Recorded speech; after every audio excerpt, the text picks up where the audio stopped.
Hello, everyone. To start, I want to briefly explain what this is work is about. And this is project. We focus on looking for effective classroom strategies that can help students improve their English skill, especially speaking, writing, and reading. Everything present here stemming from the observations, assessments, and reflections we conducted during the initial phases of the project. Thanks to this process, we were able to identify the many difficulties students typical face when learning English in the classroom. The main objective is to understand how teacher can use different strategies that not only help students develop their language skill, but also meet their diversity learning needs. In the other words, we want to promote a more inclusive, more informed, and supported learning experience for all students. Finally, we also explain how this is a strategy to connect with competence-based education. This is a main helping a student participate more actively, become more independent, and demonstrate continuous improvement in their English learning. That is the focus of our introduction. Theoretical framework. According with the pedagogical practice and evolution of the society, student teachers have observed that the traditional ALT method isn't correct because students or learners don't have the ability to communicate their ideas since they only focus it in the grammar or writing skill. Abilities that don't bring enough um, a capacity to communicate with others in a properly way. Since the communications need to the cultures and adopt the context to make more assertively the communication or interaction with others more if the other people are native in the English language. So, according with Shunk 2024. At the same time, the idea is use the technology resources that are in this moment and make or create spaces where learners or students can put into practice their knowledge and create meaningful spaces to communicate.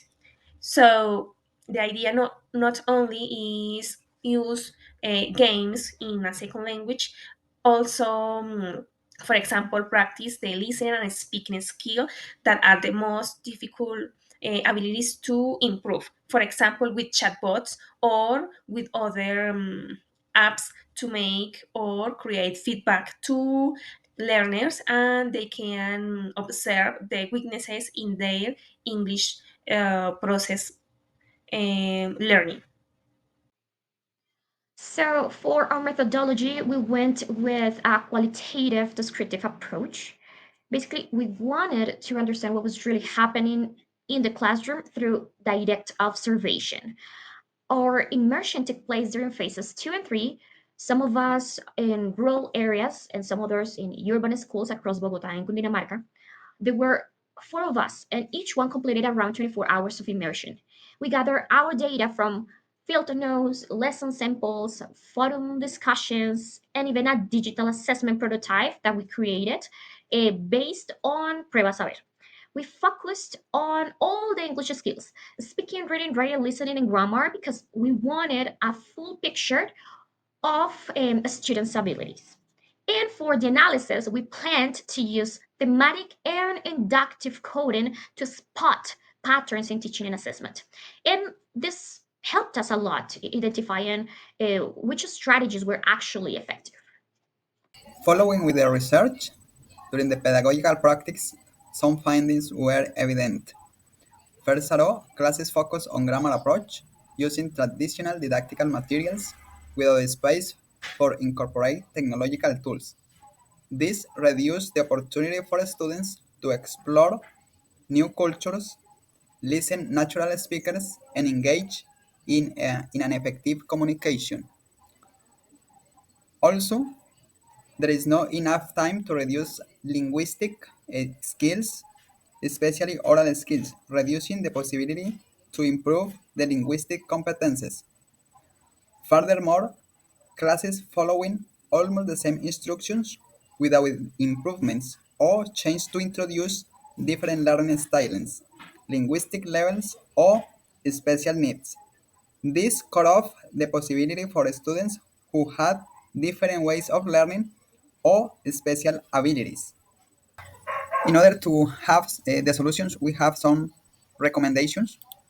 First of all, teachers should design lessons with activities that incorporate several learning styles, proficiency levels that are adapted to a learning without different capabilities of learning, promoting instruction and guaranteed the education for everyone.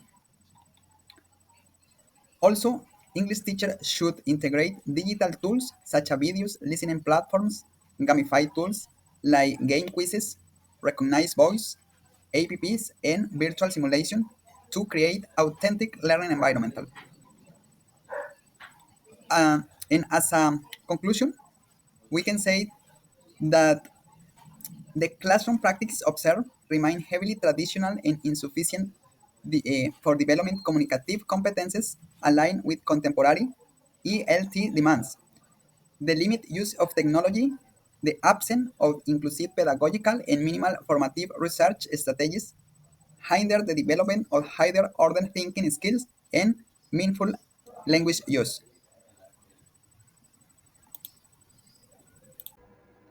Okay, my understanding of assignment above 12 the face because initially I saw it is only as the way to measure it where you are not a student of a subject. However, when each phase understood that assessment is its own ongoing process that allow me to monitor learning, identify difficulties, and adjust my teaching. Um, I learned that it is no use about I signed it, I read, but about using different topics of the assignments, diagnostic, formative, and summative to obtain evaluating information about student progress. I also understood the importance of timely feedback as it is a help student improve and the reflect on their learning process. What they learned about inclusive and competence based evaluation. The first is that teachers can improve the knowledge and abilities in the students according with the needs and context because it's important that the teacher bring them strategies or tools to prepare to the real life, and at the same time the inclusive allow to learners receive quality of educations that broke the difference in the society. For example, to receive quality of opportunities in the future and at the same time develop or have a better style of life. For this reason, it's important that the teacher not only focuses in the content of knowledge or only teach information, science, they create spaces to make meaningful the process of learning and create moments that the students put in practice the knowledge according with the context. Based on what we observed during the semester and what research says, English assessment becomes more meaningful when it actually supports learning rather than just measuring it. There is an author called Hattie and Timberlake 2007 who explains that effective feedback, which is clear, specific, and timely, has one of the biggest impacts on improving student performance. So assessment should guide students, not only grade them. There is another author called Nieminem 2024 who also emphasizes that evaluation needs to be inclusive, giving students different ways to show what they know. And this is important in real classrooms where levels and needs vary a lot. And according to recent Cambridge papers in ELT, assessment should focus on real communication skills, not just grammar drills. So, using authentic tasks and ICT tools help create assessments that reflect real life language use. So overall, English assessment becomes more effective when it is feedback centered, inclusive, authentic, and competency based. During the final stage of the course, trained teachers learn how clear communication and collaborative work lead a reflective thinking about how improve the evaluation process of English in the 21st century.